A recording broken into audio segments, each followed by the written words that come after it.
Monsieur le ministre, Dame Diop, notre candidat à la mairie de Diourbel,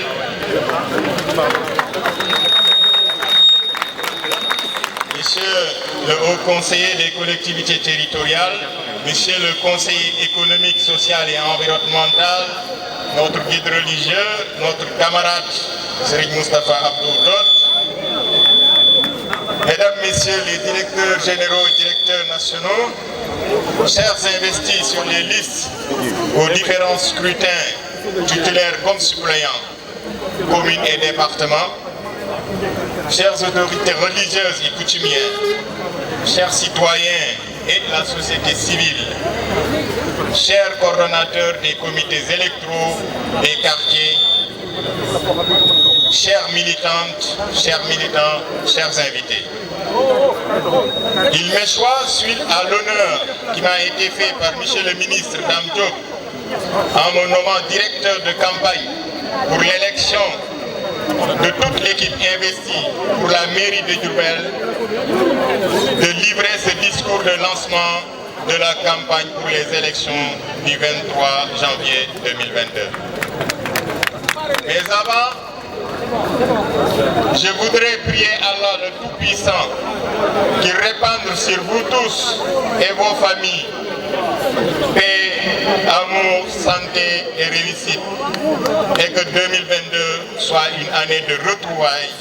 de concorde, de persévérance et de succès pour tous, et particulièrement pour nos deux têtes de liste. Je veux citer Monsieur le ministre Dame Diop et Monsieur Moustapha Gueye. Je voudrais aussi à cet instant précis rendre grâce à Dieu et vous exprimer, Monsieur le ministre, toute ma gratitude pour cet honneur que vous avez bien voulu me rendre. Je vous adresse mes remerciements les plus sincères pour cette grande marque d'affection et aussi de considération. Dans la même veine, je voudrais remercier toutes celles et tous ceux qui se sont mobilisés pour toutes les échéances passées, la présidentielle, l'élection législative, le référendum, et souhaiter que cette mère ferveur, ce même courage puisse persévérer pour l'élection de nos deux candidats respectivement au conseil départemental et à la mairie de Diourbel. Nous travaillons tous pour la même cause et cette journée de lancement est une illustration parfaite de notre engagement à tous pour aller vers une campagne apaisée, une campagne accomplie. Nous constituons une famille où seule la cohésion peut être bénéfique pour que chacun de nous ait son bel avenir. Pour moi, ce qui compte est une équipe qui gagne, plutôt qu'une équipe qui s'effrite au profit d'autres forces occultes qui cherchent à se maintenir dans un pouvoir où elles n'ont aucun programme de développement social, aucune vision politique. Bienvenue donc à cette cérémonie qui lance l'ouverture de la campagne électorale qui, après échange avec nos candidats, nous décidons de privilégier la proximité, bannissant ainsi toute forme de démonstration de force, de puissance, notamment par des caravanes ou par l'organisation des grands meetings. En ce qui concerne la commune de Diourbel,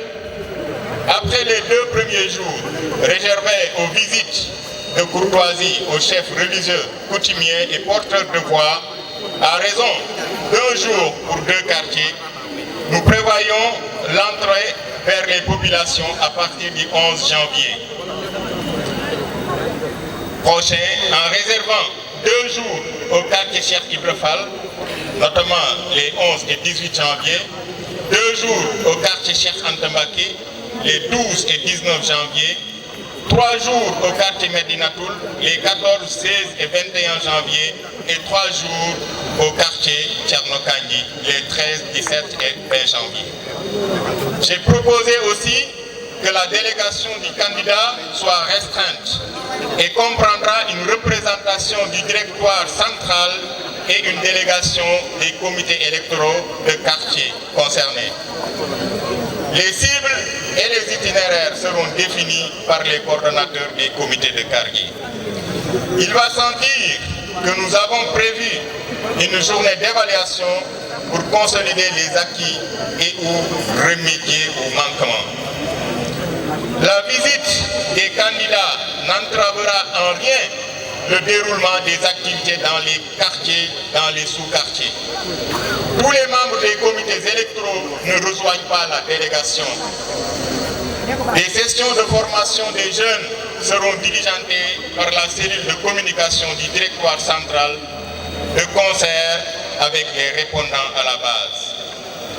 Pour les fonds de campagne et les supports, ils seront mis à la disposition des comités électoraux de quartier pour le déroulement correct des activités programmées.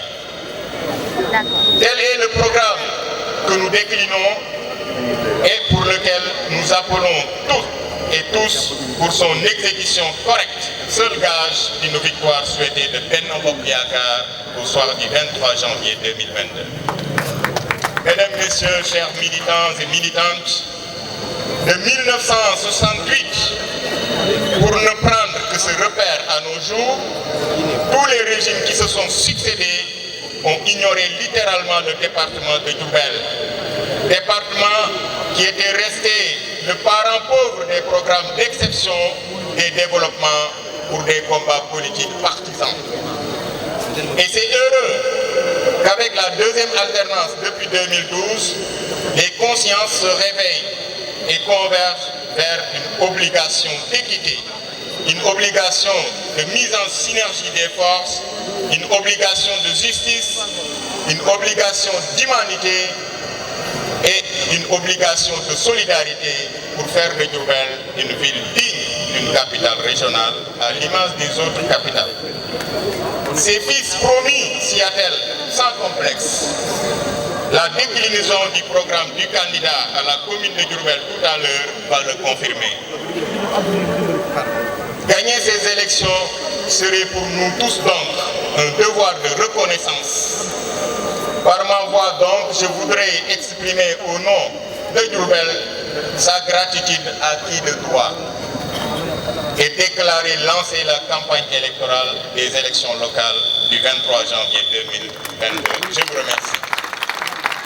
ci wàllu formation ak ci wàllu emploi vision ak orientation yi ñu am ci même siège bi ci même lancé bi monsieur le ministre notre candidat dina leen dox la vision ci li nga xamante moom mooy santé feebar faju ak ci li nga xamante moom mooy action sociale ni ñuy def ba en tout cas ku nekk ci population bi rek mën a gis sa bopp ci système bi dina wax aussi ci wàllu suuf si les domaines ci wàllu planification mais aussi ci wàllu développement durable ak ci wàllu environnement sans oublier aussi lu am solo ci Njaareem muy la culture l'artisanat et le tourisme loolu yëpp nekk loo xamante ni nii am na ci vision bu claire am ci ay possibilités ak ay opportunités yoo xamante buñ ko exploiter Diourbel mën na ci gis boppam sans oublier la jeunesse les sports et les loisirs. Et enfin, l'urbanisme, le cadre de vie et l'hygiène publique. Kon mu nekk programme boo xamante bàyyiwul benn en tout cas axe bàyyiwul benn couche bàyyiwul kenn ci population bi ñu am ci vision bu leer boo xamante ni nii bëgg nañ ko partager ak yéen. Monsieur le ministre, notre candidat yàgg naa gis population bi naan dañoo yàkkamti gis candidat wu Benno Bokk Yaakaar ak programme am je pense que boobu dañ doon xaar le moment mais suñu programme pare na bu yàgg et je pense que c'est le meilleur programme c'est le programme qui va faire émerger Diourbel. Kon je vous demande d'applaudir notre candidat monsieur le ministre. Monsieur le ministre, vous avez la parole. Chers camarades, chers amis, chers concitoyens de Diourbel, merci beaucoup d'avoir fait confiance à la coalition Benno Bokk Yakaar dirigée par son Excellence Monsieur le Président Macky Sall. Ce jour fera date dans l'histoire politique de Diourbel parce que nous avons décidé, à l'image de notre chef, le président Macky Sall, de faire la politique autrement, d'être dans le temps de l'action et de ne pas être dans le temps du bavardage. C'est pour soi que je rends un hommage appuyé à monsieur le directeur de campagne ici présent, à vos jeunes frères et amis, le DG Moustapha Gueye qui va nous rejoindre d'un moment à l'autre, mais à travers eux, tous les responsables ici présents, pour leur implication personnelle dans le travail que je vais présenter tout à l'heure. C'est vrai que Dieu a décidé que Moustapha et moi, nous soyons sur orientation du président de la République, les têtes de liste de notre coalition, mais ce travail est le travail de l'ensemble des cadres de Diourbel, et cela transcende même les cadres politiques.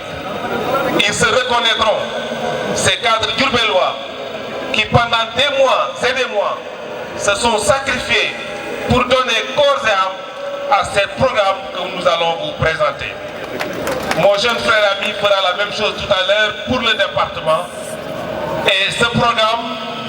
nous vous le soumettons et nous comptons, Inch'Allah, au soir du 23 janvier, avec une large victoire de la coalition, le mettre en œuvre sous votre supervision et sous votre accompagnement. Je n'en dirai pas plus. On fait entrer le DG Moustapha Gueye. Je n'en dirai pas plus parce que toutes les raisons qui font que nous tous, nous devons Diourbel voter la liste de la coalition Benno Bokk Yakaar, le directeur de cabinet l'a éloquemment bien présenté. Je pense que nous n'avons plus rien à prouver aux Diourbellois.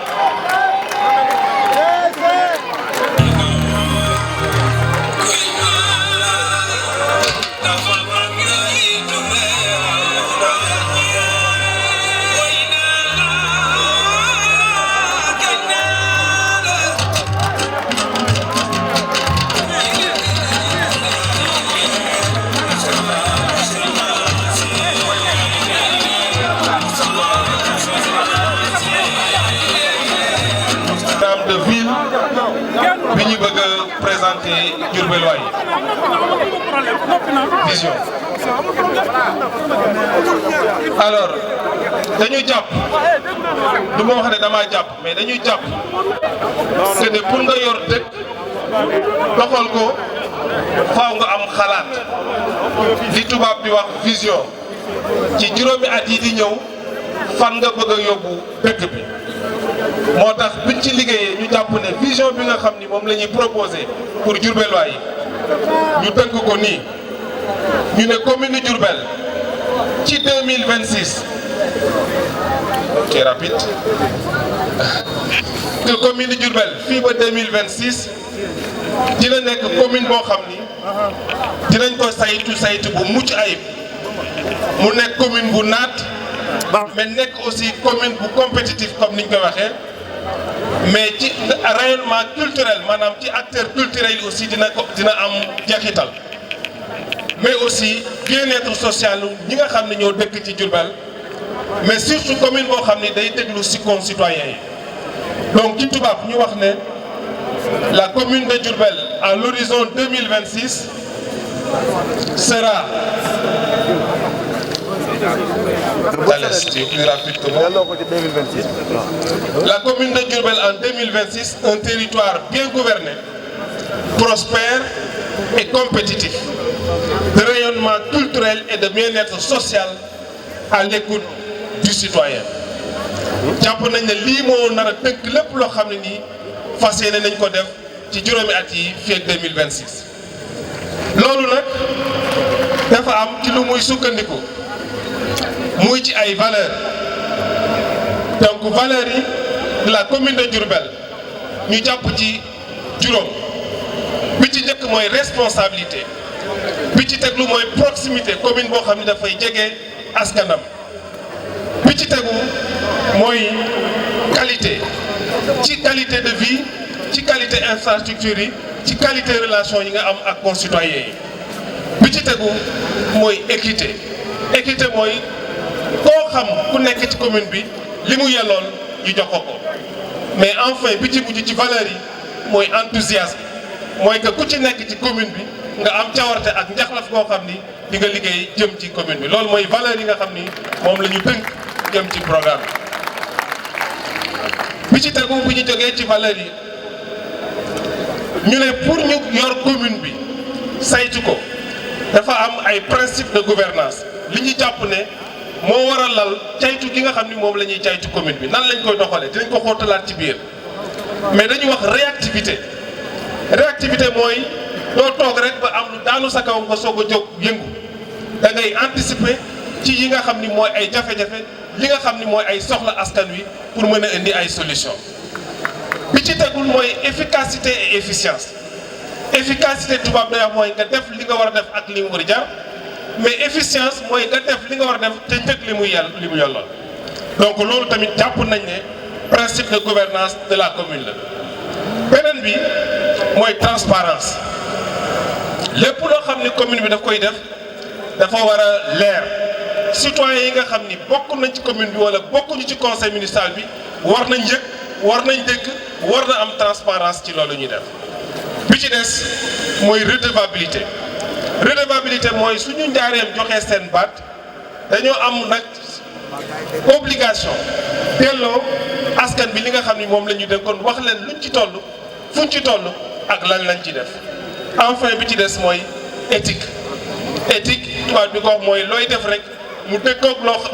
loo xam ne nii yella na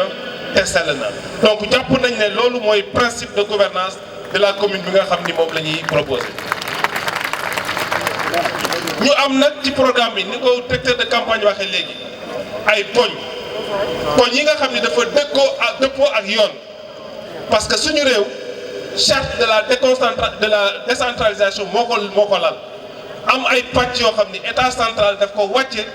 jox ko état délocalisé maanaam communes yi donc ci charte yooyu la ñu sukkandiku pour proposer ay poñ bi ci njëkk mooy gouvernance locale mooy nan la ñu yoree commune bi ci njëkk mooy réorganisation du management communal ñu ne jàpp nañ ne tey commune bi niñ koy yoree niñ koy saytoo am na ay ayib yoo xam ne war nañ ko ci soppi ba nga xam ne yorin bi dina nekk yorin bu mucc ayib bi ci tegu mooy redynamisation des comités de quartier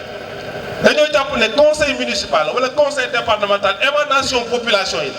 mais population yi nag pour nga waxal leen faaw nga delluwaat ci base bi dellu ci quartier yi ñu am ay conseil de quartier nit ñi fi waxtaane seen ay jafe-jafe seen ay bëgg-bëgg seen ay priorité ba nga xam ni su ñëwee ci conseil municipal bi dinañ jàpp ne kat Médina Gounass kat lii mooy seen jafe-jafe numéro 1 lii mooy seen jafe-jafe numéro 2 ba nga xam ni su conseil bi di agir day topp ordre de priorité boobu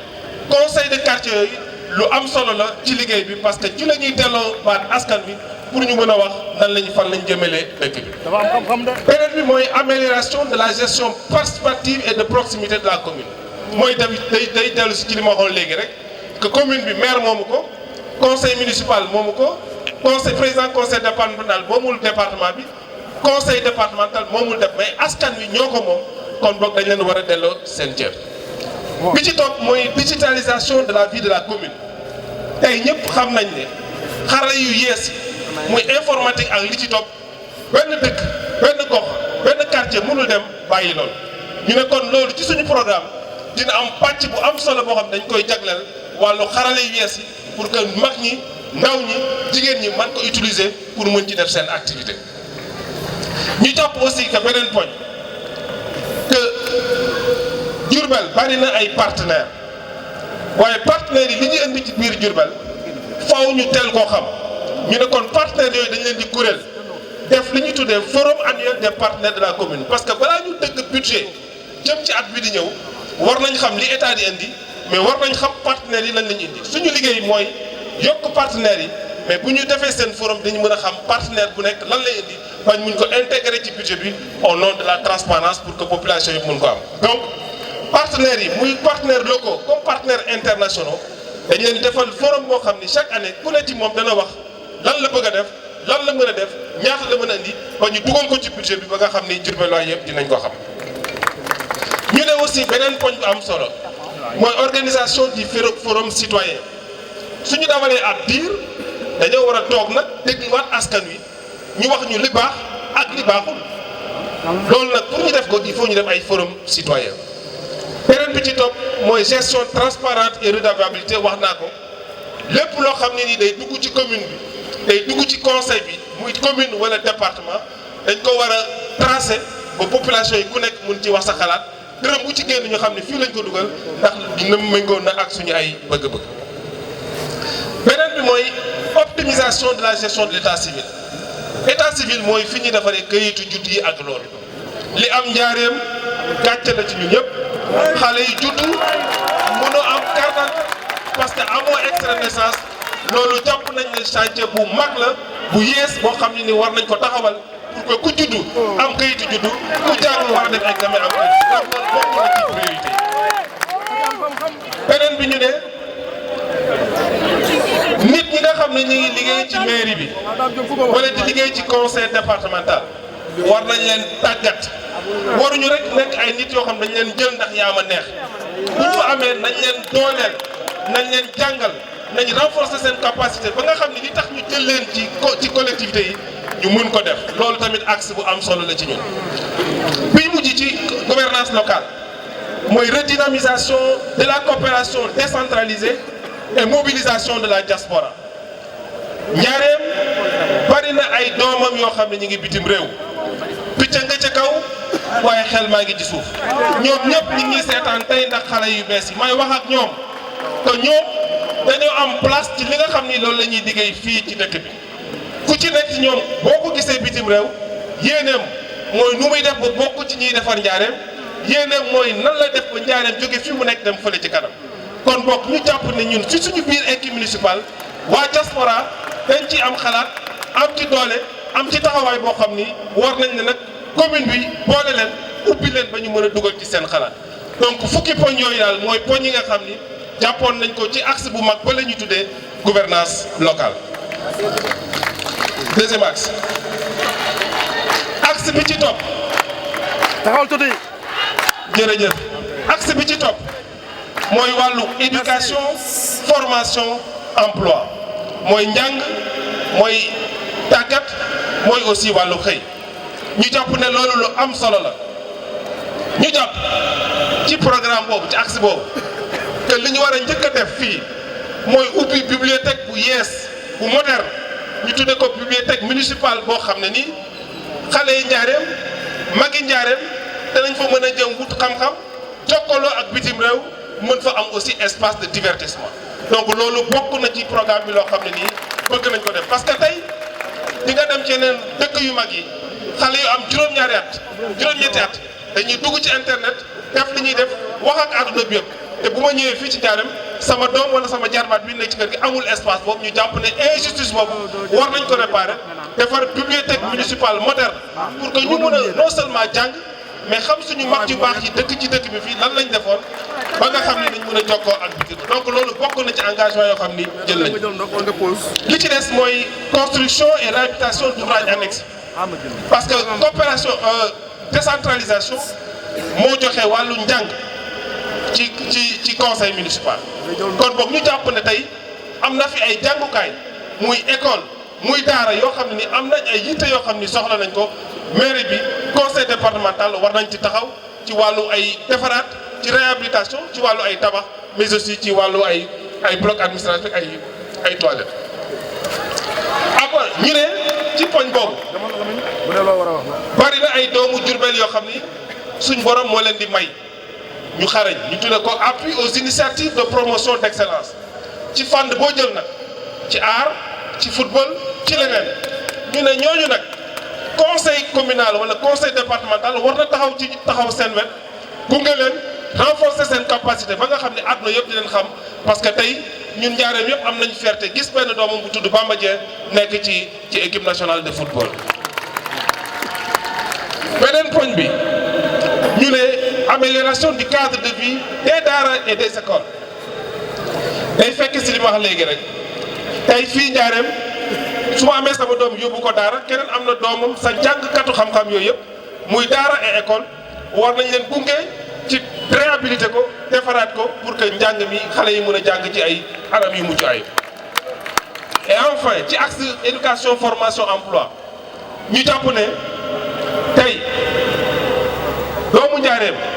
am na xarañte ci yëngatu ci kurkur yi pour mën a am liggéey ñu ne kon tey conseil municipal war na mën a am koppar yoo xam ne da ko dugal ci wàllu employabilité maanaam jàngal jigéen ñi tàggat ndaw ñi mais aussi am kuréel boo xam ni dina mën a def ay financement pour que ñooñu mën a yëngatu ñu tuddee ko crédit municipal. Troisième axe. Troisième axe. Merci. Alors axe bi mooy wàllu wér-gu-yaram santé et action sociale ñu ne fii war nañu Njaareem màgg na bari na ay quartiers yu yees yoo xam ne nii kuréel yi ñuy fajoo wala di fa def leneen sori na leen ñu ne kon ci axe bu njëkk bi war nañ tabax ay poste de santé ci quartiers yu yees yooyu mais am na ay quartiers yoo xam ne am na ay poste de santé ay la yéwén jaadu na ci centre yooyu ñu defaraat ko ñu yeesalaat ko mais aussi yeesal équipement yi donc loolu moo jiitu ci fànn bi ñu tuddee santé action sociale. beneen bi mooy renforcement du parc automobile ci wàllu ambulance ci wàllu corbillard ci wàllu ambulance municipale loolu tamit bëgg nañ ko def ci axe bi ñu jàpp ci axe boobu ba léegi beneen point bu am solo mooy SAMU municipal pour la coordination des urgences day fekk si li ma waxoon léegi bari na ci dëkk bi quartier yoo xam ni sori nañ xëy na guddi bu la tawat dalee matu dal suñu mbokku jigéen ñi xëy na balaa nga egsi ci hôpital wala poste de santé dina xaw a yéex di nga am jafe-jafe ñu ne kon dinañ taxawal un SAMU municipal bu mën a coordonner les urgences médicales. beneen bi mooy renforcement du personnel professionnel mooy kuréel yi ci wàllu wér-gi-yaram bari na ci ñoo xam ne ñu ngi ciy liggéey xëy na seen xam-xam ci wàllu faj bariwul noonu parce que ay personnel d'appui la ñu ne kon war nañ yokk seen xam-xam bañ mën a gën a taxawu nit ñi ci accueil mais aussi ci gunge ak ci faj. beneen bi mooy mise en place d'un conseil communal de santé dañu jàpp ne santé compétence décentralisée xëy na mën nga am ci biir équipe municipale commission santé mais ñu jàpp ne lii lu am solo la ba nga xam ni war nañ taxawal benn commission de santé boo xam ni borom xam-xam yi nekk ci dëkk bi te nekkuñu conseil municipal docteurs yi ak tout ce qui tourne autour de la santé dinañ def benn conseil bu ñuy waxtaanee naka la ñuy defee naka la conseil bi di jàppale wér-gu-yaram ci biir commune Diourbel. et enfin ñu ne dinañ def benn mécanisme d'action sociale communale mooy commune bi nan lay jàppale néew ji doole ñi nga xam ne aussi gàllankoor daf leen dal pour que ñu mun leen gunge. beneen axe bi mooy domaine planification développement durable environnement boobu nag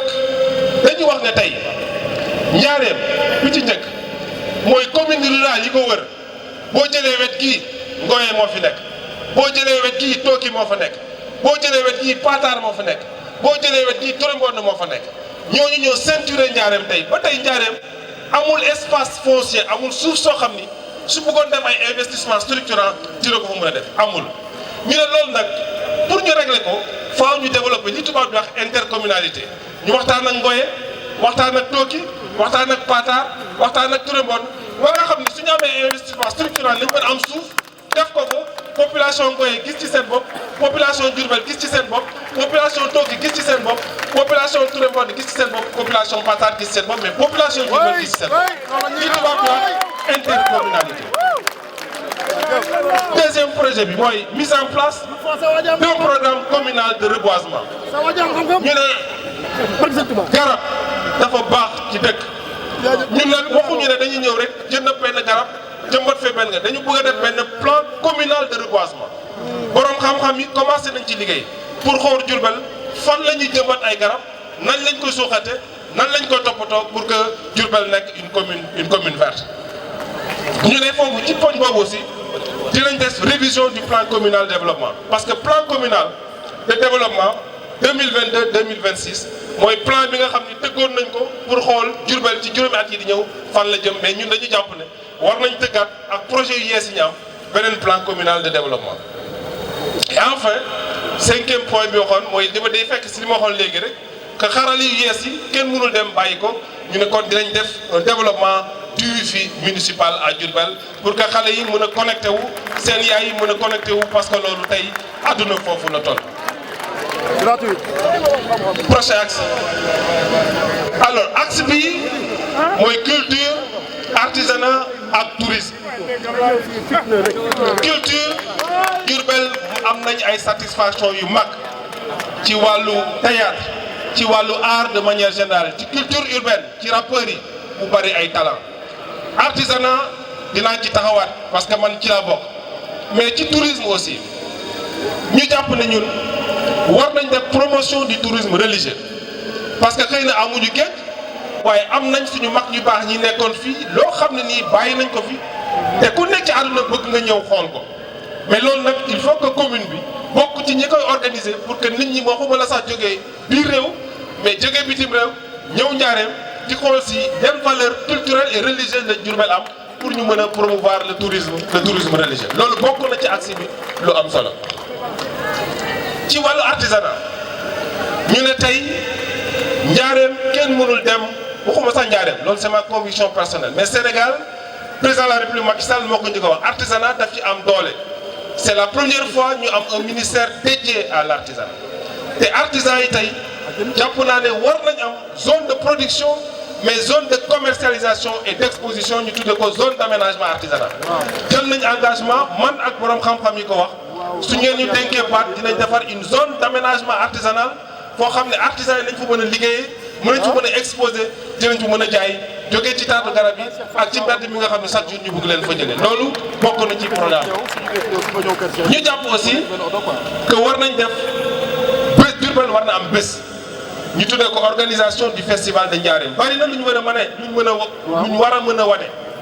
mais xëy na souvent du ñu am occasion yi li ñuy am mooy souvent tailleur yi def seen journée tëgg yi defar seen journée artisans yi def seen journée mais li ñu jàpp mooy ñooñu ñëpp borom xam-xam yooyu yëpp mun nañ leen kuréel def liñ tuddee festival de Ndiarème ba nga xam ni lépp loo xam ne nii doomu Ndiarème def na ko développé na ko mu nekk réussite dans le monde entier war nañ ko mën a wane ci festival boobu. ci ma doon wax léegi rek ci attribution de bourse de performance parce que ñi nga xam ne nii ñi ngi yëngatu ci art di def théâtre je fais un clin d'œil au nouveau-né la troupe théâtrale nouveau-né ak ñeneen ñi nga xam ne nii ñi ngi bay seen waar te amuñu doole mais ñi ngi def ay merveilles sur le plan national et sur le plan international ñu jàpp ci loolu ak ci artisanat ñi nga xam ne nii suñ borom may na leen xam-xam ñooñu war nañ leen gunge par des bourses d'excellence pour ñu yokk seen xam-xam ci biir réew wala ci bitim réew ba àdduna yëpp xam leen. bi mujj jeunesse sport loisir loolu it di lu am solo ñu jàpp ne Ndiarème benn stade régional la am muy Elimanel Fall ñu jàpp nag ñun ci suñu programme war nañu am un stade municipal mu am ñaari stade fii ci Ndiarème moom lañ bind na la ci kaw. bi ci des mooy les stades multifonctionnels plateau multifonctionnel foo dem ci réew mi ci Ndakaaru xale yi dañuy reer ba 10 heures ci guddi ñu dem football yi ci stade plateau multifonctionnel ñun ñu jàpp ne ci suñu programme ci biir Ndiarème quartier bu nekk danañ fa def benn stade multifonctionnel boo xam ni xale yi dañ fa mën a def sport dañ fa mën a épanouir dans tous les quartiers dans les 4 grands quartiers. ñu ne aussi jàpp nañ que ne Ndiarème ñiy def handball je fais un clin d'œil à l'équipe d'handball champion national du Sénégal te ñu bëri xamuñu ne équipe handball champion du Sénégal Ndiarème la dëkk dans des conditions difficiles ñu jàpp ne ci handball ci basket mais ci sport de combat yi foofu ñu defaraat terrain yi nga xam ne xale yi ñu ngi fay def handball di fa def basket mais di fa def sport de combat taekwondo boxe karaté ak yu mel noonu. ci wàllu boobu ba tey ñu ne ñi nga xam ni seen xam-xam màcc na ci loolu maa ngi wax léegi Bamba Dieng di ko souhaiter bonne chance bu gagner Coupe d'Afrique ak Lions yi ñi nga xam ni seen xam-xam dafa màcc ci loolu conseil municipal waraloon na leen gunge ci bourse ci jàppale ba nga xam ni dañuy leen mën a wane. Dolo ndànk daal. oui.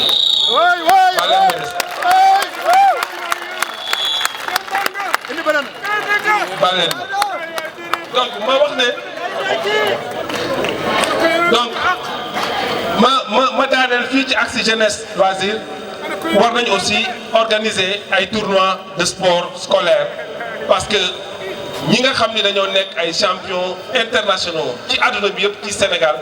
ci sport scolaire lañ tàmbale ci catégorie yu ndaw yi fa lañ leen génnee xàmme leen ba wane leen ba àdduna yëpp xam leen. slide. alors urbanisme cadre de vie hygiène publique mooy beneen pàcc bi ñu jàpp ne war nañu defaraat plan d'urbanisme plan directeur d'urbanisme mooy dëkk bi nañ lañ koy tracé jàpp nañ ne tey 2022 jaaduwul ci njaareem am ay quartiers yoo xam ne ay nit ñi nga fa dëkk boo ñëwee ñu ne kenn lotissé wu ko te boo ko lotissé wul du am courant du am ndox loolu jàpp nañ ne jaaduwul bokk na ci li nga xam ne nii bëgg nañ ko defaraat pour que quartiers yooyu génn ci loolu. ñaareelu poñ bi mooy amélioration de la gestion des ordures mbalit mi nga xam ne ñi ngi koy jëlee ci koñ yi démb lay waxtaan ak nit mu ne ma suñu koñ benn yoon par fukki fan dafa ak camion mbalit bi di ñëw ma ne ko mais loolu jaaduwul mais mbalit mi suñ ko jëlee lan lañ koy def dañ koy yóbbu ci buntu dëkk bi ci yoonu Kaolack ku fa jaar wax dëgg yàlla sa bët du neex sa xel du neex doo ci kontaan ñu ne kon suñu programme ñun dañuy améliorer la gestion des ordures parce que mbalit mi jël ko benn mbir la mais traité ko ba dina nekk beneen mbir donc loolu bokk na ci li nga xam ne nii suñu programme la pour que nit ñi mun a dajale mbalit yi ci biir kër yi oto yi jël ko mais ñu yóbbu ko ci espace boo xam ne dinañ ko mën a traité valoriser ko comme ni ñu koy defee ci dëkk yu mag yi. beneen bi mooy li ma wax léegi rek quartier yoo xam ni boo fa demee amul lampe amul ndox pour que ndox mi dem ci quartier yooyu éclairage bi aussi dem ci quartier yooyu. ñu jàpp tamit ci poñ boobu suñu gare routière bii je parle sous le contrôle du président du regroupement des transporteurs ma jàpp ne tey suñu marché bii ñu sant bu baax président Macky Sall ci li muy def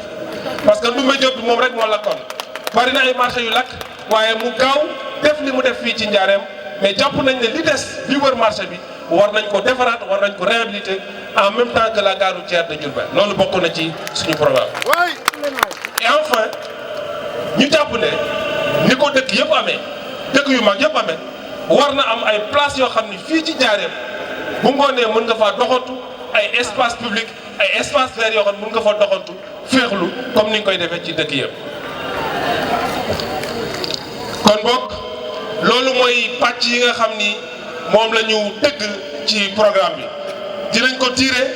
wasaare ko pour que waa Njaareem yëpp gis ko xam ko fii ñu jëm le 23 juin ma daaneel ci fii ma wax ne lii la ñuy tuddee profession de foi le 23 janvier 2022 nous décidons pour les 5 années à venir du futur maire et de l'équipe municipale. La liste Benno Bokk Yakaar qui regroupe des hommes et des femmes d'âge d'horizon et de compétences diverses réunis autour de valeurs partagées vous propose de leur faire confiance et s'engage pour la mise en œuvre d'un programme d'action réaliste qui s'adaptera à des dépenses maîtrisées. Avec une équipe ancrée dans le réel, un nouveau souffle est possible pour Diourbel. kon boog ñu ne allons de l'avant, préparons l'avenir parce que nos attentes sont les mêmes et que nos enjeux sont communs. Voter la liste Benno Bokk Yakaar, c'est voter la liste d'une équipe à l'écoute. Aucune question ne sera sans réponse. Aucun quartier ne sera oublié. Toutes les décisions seront construites, co-construites et partagées. Je vous remercie de votre attention. Vive la coalition Benno Bokk Yakaar. Monsieur le ministre, avant de s'asseoir, je vais demander à notre frère Moustapha de nous rejoindre.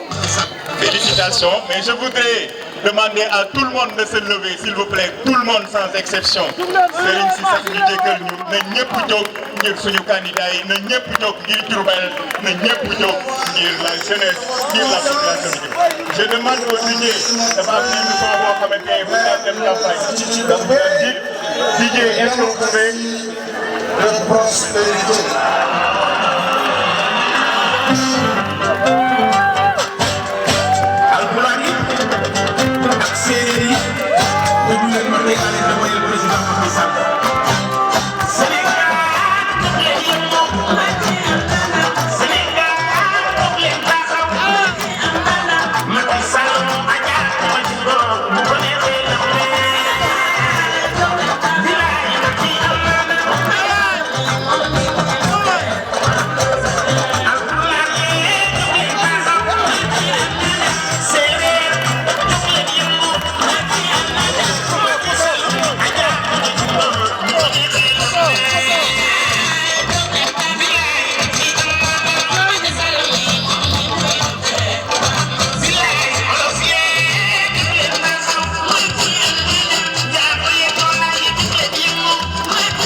parce que le président de la République nag di suñu leader le président Macky Sall dafa defal Diourbel lu am solo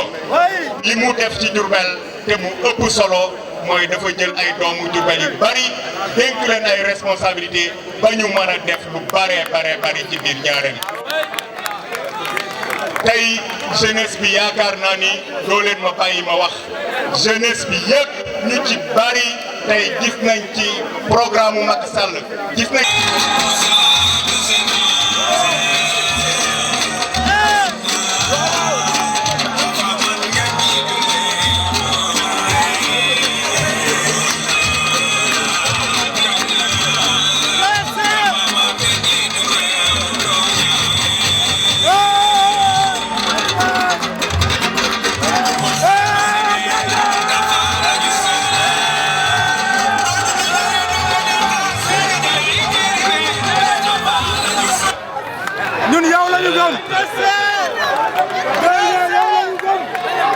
Merci beaucoup.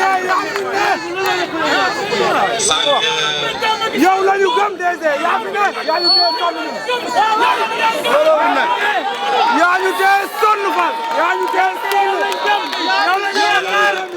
yaay président yaay maire yaay ministre DG yow lañ gëm ñun yow lañ gëm yaa ñu tee sonn DG yaa fi ne Le directeur de campagne. ñu déglu cher Seydou Diop. may déglu leen sànq bu may ñëw dafa am lu ma jaaxal. parce que dama jógee ci àll bi ma ñëw maa ngi woon garde escale depuis ce matin à 10 heures d'ailleurs yéen mbokk taax yi mbokk àll bi nuyu na leen. ndeysaan ba ma jógee garde escale ma jaaree ko Kër Ngalgu ñëw ba tolloog Touba tay ba mutu fa jël portion buy relier département bi ak commune de Diourbel ba ma ñëwee monsieur le ministre ba ma tolloo Kër Cheikh ma gis benn waaju tuuti nii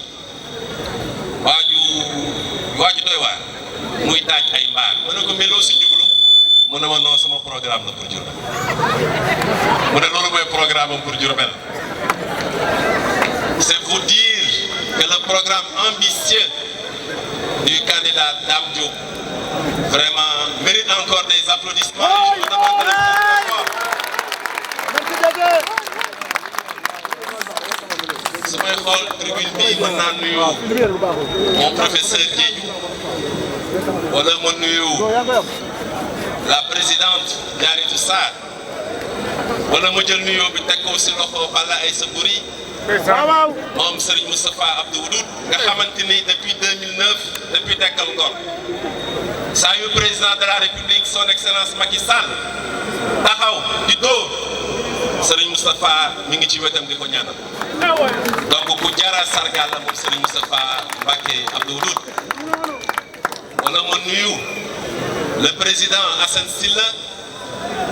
wala ma nuyu la présidente Koumba Cissé su ma bëggee lim fii la ñuy fanaan tey ndax bâche bi je pense que c'est la première fois ñu am ko Diourbel moo tax mes félicitations appuyées au directeur de campagne Seydou Diop te loolu moo tax damay jël nuyoo bi rek dëxëñ ko teg ko si loxo la grande dame madame Diop wala mu teg ko si loxo la très belle Fatou Diané su ko defee ñoom dinañ ko tasaare ci mbooloo bi le programme de Diourbel c'est le président de la République Macky Sall kooku mooy le programme pour Diourbel te lii nga xamante ne le ministre Dame Diop expliqué na ko fii weesuwul xalaatu président de la République son excellence Macky Sall moo tax ku jar a sargal la il faut faire attention Diourbel n'a pas de maire parce que lépp loolu fi gis lépp lu ñu mën a tuut baaraam président de la République muy autoroute bii nga xamante ne le président a pris l'autoroute et a placé Dakar à 45 minutes de Diourbel loolu président rek ko mën nga jël bus Tata yi nga xamante ne boobu ba léegi ñu ngi koy tiitaroo c'est le président Macky Sall nga jël hôtel bu yees bii nga xam ne léegi mu pare kan moo ko tabax Macky Sall wala nga jël fii nga xamante ne léegi ñu ubbi ko ñu nar faa féexloo mooy Oasis kan moo ko fi tabax ku dul président wala nga jël lii nga xamante ne moom mooy stade bi nga xamante ne grâce à Saër nous avons eu des lampadaires modernes kan moo ko fa def na Saër mii ndawal président de la République loo jël Njaaréem rek lu bees muy les 12 kilomètres de route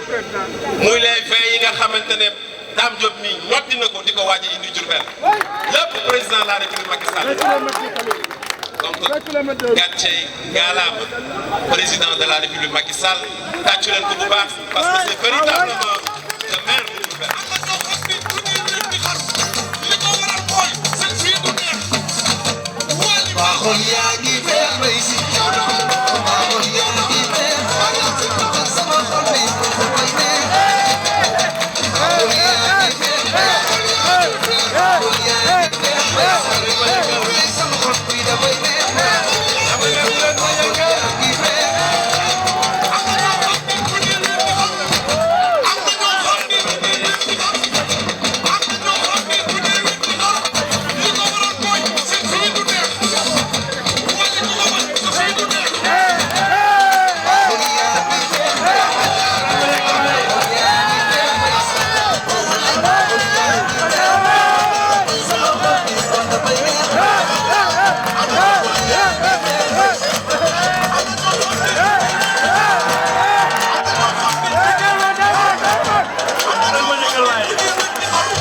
àddina amul solo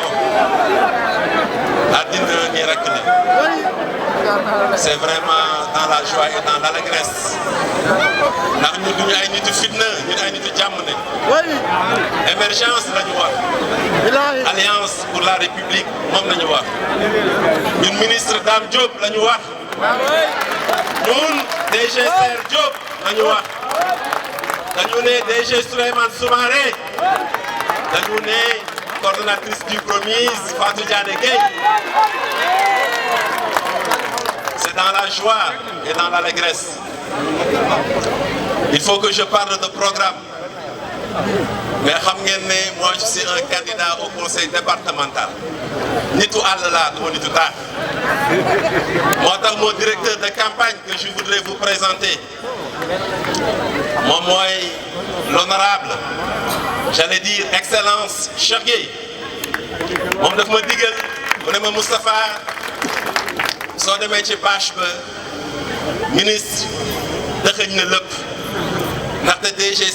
Saër Diop moom itam dëxëñ na lépp mais mu ne ma soo demee na nga wax au moins ci système de santé bi maanaam paj mi wala nga wax ci éducation ndax je parle sous le contrôle du DC Saër. Je pense que ce sont des compétences transférées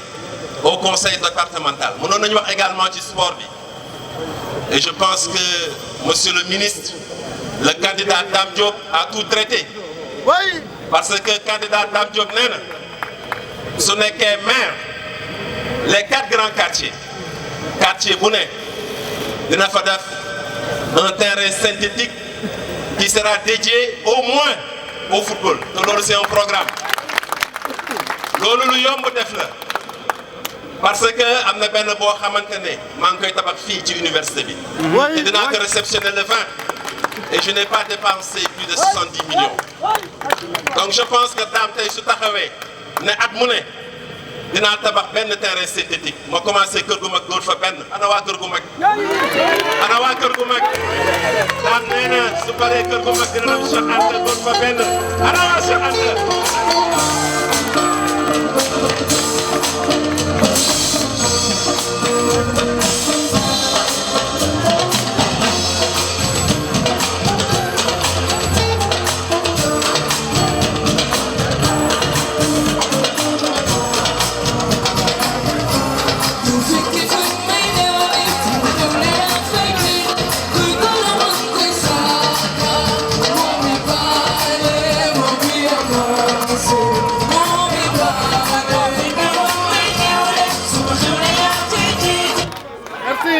daam nee na su paree waa Cheikh Anta la 3e année dina ñëw kër Cheikh tabax fa benn terrain synthétique dédié au football ana waa kër Cheikh daam nee na su paree kër Cheikh dina dem Thierno Kandji la 4e année tabax fa un terrain de football dédié aux jeunes ana waa Thierno Kandji pour ma part mën naa waxtaan ak yéen ci ñaari pàcc pour respecter les instructions de excellence Cheikh Gueye benn pàcc bi maa ngi ko tuddee générosité beneen bi maa ngi ko tuddee organisation la générosité mi ngi concerner les écoles ndaxte yéen ñëpp xam ngeen ni écoles yi présidence conseil départemental moom moo koy gérer wala boog benn pàcc mi te foofu c'est pas compliqué ndax murer école loolu ça ne demande pas beaucoup de moyens jël ay ordinateur jox xale yi ñu jàng ça ne demande pas beaucoup de moyens indi wifi bi jox xale yi ñu connecté ça ne demande pas beaucoup de moyens jënd ay fournitures de qualité nga jox ko xale yi ça ne demande pas beaucoup de moyens jël ay lampes à économie d'énergie nga xamante ne SAER mi moo ñu koy jox mais balaa boobu maa ngi lay ñaanal SAER nga nekk ministre quand même loolu ça demande pas beaucoup de moyens moo tax mën na leen notre programme pour l'école s'intitule générosité maanaam soo amee xol bu yaatu wala nga am dënn bu yaatu wax dëgg yàlla programme boobu compliqué wu donc pàcc boobu beneen bi moom laa tuddee organisation man dama ne tey soo ñëwee kër gu mag yaa ngi fay fekk ay dispensaires soo demee Cheikh Anta noonu et c'est l'occasion d'ailleurs dama leen di ko ñaan ngeen tàccul ma bu baax jàmbaar ji toog di DG parce que il y a 2 mois il y a 3 mois jënd na une ambulance neuve médicalisée daf si le personnel soignant va pour offrir ko aux populations de Cheikh Anta. Ça c'est de la générosité. Merci beaucoup DG. Merci DG Saër Diop. Merci pour ton leadership. Merci pour ta générosité. En tout cas xawma kan moo jàppalewul président Macky Sall mais yow mii wax dëgg yàlla bokkoo ci. Alors pour revenir au programme. soo demee kër Cheikh di nga fa fekk ay dispensaires ak ay centres de santé. ma ne il faut organiser cela parce que tey centre de santé bu la wax ne mën naa faj biir buy métti wala ma faj omicron mooy feebar bu bees bi wala ma faj ay gët yuy métti wala bopp yuy métti façon feebar yépp centre de santé boobu waxul dëgg moo tax je dis il faut organiser tout ça lu ñu fas yéene def si dee les textes nous le permettent mooy on va venir à Kër gu Mag ne Kër gu Mag yow mii lii moom mooy sa spécialité tu vas t'occuper, le dispensaire sera dédié à la pédiatrie maanaam xale yu ndaw yi képp koo xamante ne am nga gone te gone gi feebar nañ ko yóbbu ci centre de santé bu nekk Kër gu Mag ñu consulter ko faj ko su dee jóge na fa te tanewul ñu soo ko yóbbu ci l'hôpital ñu jël centre de santé bi nga xamante ne nekk na Cheikh Anta ñu ne ko yow tu vas te spécialiser sur la maladie des yeux ñu dem Kër Cheikh ne ko yow yaay faj tout ce qui est lépp loo xamante ne mooy bëñ buy métti loolu moo tax ma ne organisation. L'hôpital de Diourbel est un problème parce que tey soo demee hôpital de Diourbel di nga fa gis ñoo xamante ne waruñ fa woon ne ñu ne fa di faj te loolu ce n'est pas normal. Non seulement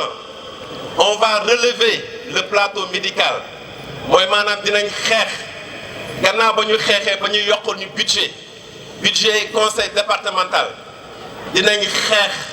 ba am fa ay appareils yu mucc ayib yoo xamante ne dinañ ko dédié aux malades mais du ñu yem foofu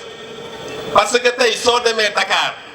dafa am ay hôpitaux yoo xamante ne et je parle sous la supervision de docteur Kounta soo demee Dakar nga laajte ban l'hôpital ñoo fa gën dañ la wax Fann. Fann c'est un centre hospitalier universitaire man ma ne monsieur le ministre il nous faut un CHU à Diourbel CHU mooy centre hospitalier universitaire te loolu mën nañ ko parce que lan mooy CHU CHU moom mooy la rencontre de l'hôpital et de l'université mooy maanaam CHU dina am su dee hôpital mooy ñii di faj daje nañ ak ñi nga xamante ne dañuy jàngale wér-gu-yaram saa yu ñu dajee rek je pense que dinañ mën a créer CHU. Ici à Diourbel nous avons la chance d'avoir benn UFR am na fi maanaam université bi ubbi na fi benn antenne boo xamante ne dañuy jàngal xale yi étudiants yi nan lañuy fajee dañ leen di former pour ñu nekk ay médecins ñun ñu ne suñ jotee su conseil départemental bi lépp loo xamante ne mën nañu ko dinañ ko def pour ministère de l'enseignement supérieur ak ministère de la santé ñu dajee dinañ def lu ñu mën ba ñii nga xamante ne ñoom ñooy jàngale ci université Njaareem dam ci hôpital bii nga xamante ne moom moo nekk Diourbel di fa faj c'est à partir de ce moment seulement que nous aurons des soins de qualité. On va renforcer en même temps bien entendu dinañ renforcer le personnel soignant mooy infirmier yi mooy aide-soignant yi mais dinañ renforcer également le personnel médical moom mooy docteurs yi mooy ñi nga xamante ne sànq tudd naa leen te ñuy jàngale fii ci université bi donc loolu moo tax mën na leen notre programme pour l'hôpital mën nañ ko intituler organisation donc je vous le dis amul lenn loo xamante ne c'est impossible amul tey ci suba ba léegi maa ngi ci département bi soo jógee ci département bi ñëw Diourbel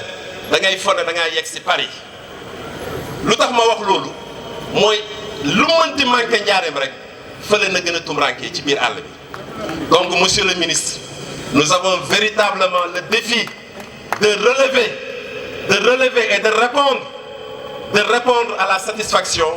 des populations de la commune de Diourbel mais également du département de Diourbel en tout cas kontaan nañ lool man en ce qui me concerne parce que je vois ici une grande mobilisation kilifa yëpp ñi ngi toog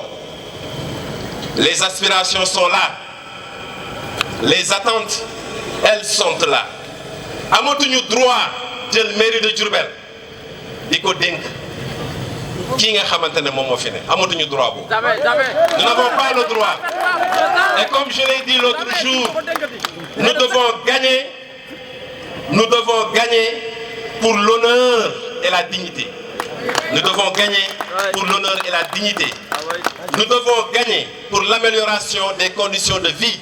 des populations de Diourbel. Nous devons gagner pour un meilleur enseignement. Nous devons gagner pour des infrastructures de qualité. Nous devons gagner tout simplement pour un Diourbel émergent. te loolu lu mën a nekk la donc mën naa daanele foofu samay kaddu dama leen di gërëm di leen sant di leen wax leneen nag ndaxte waa département bi nee nañ ma jënd nañ ay marakis yu bees peq ma ne leen loo leen si jublu ñu ne ma bàyyi Khadim Gueye nee nañ ma le 23 nañ ko yóbbu Makka nee nañ ma le 23 na jël avion bi dem Makka et Inch'Allah il en sera ainsi parce que nous gagnerons, nous aurons la victoire. Vive la coalition Benno Bokk Yakaar, vive le DG Serre Diop, vive le candidat Dame Diop, vive Diourbel jërë ngeen jëf.